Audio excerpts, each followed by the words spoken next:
2024 সাল জুড়ে আমাদের এই বর্তমান পৃথিবীকে নিয়ে যে ভবিষ্যৎবাণীগুলো আছে এর মধ্যে সবচেয়ে ভয়াবহ ভবিষ্যৎবাণীটা হচ্ছে পুতিন কাকুর জন্য। বাবা ভাঙার ভবিষ্যৎবাণী অনুযায়ী 2024 সালে নিহত হবেন পুতিন, আর এটা করবে তার খুব কাছের একজন মানুষ। বাট আমি এগুলোতে বিশ্বাস করি না, কিন্তু ভাই ঘটতেছে। আজকে অল্পের জন্যই এক ধরনের ভাগ্যর জোরে পুতিন কাকু বাইচা গেছেন, কারণ জেলি জানতো এমন কিছু ঘটবে, অথবা পুতিনের কাছে ইনফরমেশন ছিল, কারণ কাকুর তো নেটওয়ার্কের শেষ নাই। আমরা যখন দেখছি ঝিমিয়ে পড়ছে ইউক্রেন, কোনো দিকে কিছু করতে পারতেছে না, অপেক্ষায় বসে রয়েছে পুতিন কাকু জয়ের যাত্রা নিয়ে সামনের দিকে দৌড়াচ্ছে। এর মাঝখানে এই প্রথমবারের মতন রাশিয়ার ভিতরে না, ইউক্রেনের ভিতরে রাশিয়ান সেনাদের এত বড় ক্ষয়ক্ষতি, এমনকি একটা মাস্টার প্ল্যান সেট আপ করছিল জেলি। 60 জন সেনা তারা নিহত হয়েছে, ভাগ্যক্রমে বেঁচে গেছে রাশিয়ার প্রতিরক্ষা মন্ত্রী সহ ভ্লাদিমির পুতিন। দর্শক, ইউক্রেনের একটি অধিকৃত এলাকায়, মানে যে এলাকাটা পুতিন কাকু দখল করে নিয়েছে, সে এলাকায় জোড়া ক্ষেপণাস্ত্র হামলা চালানো হয়েছে। নগদে 60 জন মানুষ, মানে 60 জন সেনা নিহত, আরও শতাধিক আহত।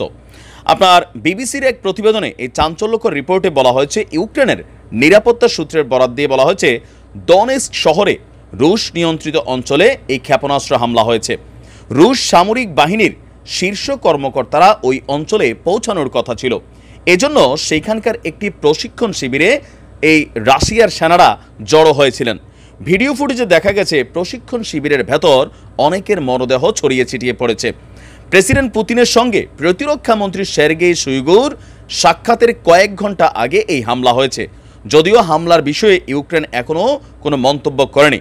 স্থানীয় সংবাদ মাধ্যম বলছে, রুশ সেনাবাহিনীর একটি ব্রিগেড সাইবেরিয়ার ট্রান্সবাইকল অঞ্চলে অবস্থিত পূর্ব সামরিক অঞ্চলের 29তম সেনা কমান্ডের মেজর জেনারেল ওলেগ মইসিয়েভের জন্য অপেক্ষা করছিল। বলা হচ্ছিল যে এখানে রাশিয়ার প্রতিরক্ষা মন্ত্রী ভ্লাদিমির পুতিনও যাওয়ার কথা ছিল, কিন্তু শেষ সময়ে সেটাকে ক্যান্সেল করা হয়। এদের পরিবর্তে এই জেনারেল ওলেগ মইসিয়েভকে, মানে যিনি কমান্ডার, তিনি যাওয়ার কথা ছিলেন। হামলা থেকে বেঁচে যাওয়া এক সেনা বলছে, যুক্তরাষ্ট্রের তৈরি হাইমার্স ক্ষেপণাস্ত্র উৎক্ষেপণ ব্যবস্থার মাধ্যমে এই সেনাবাহিনীর টিমটাকে লক্ষ্য করে আপনার এই হামলা চালানো হয়েছে।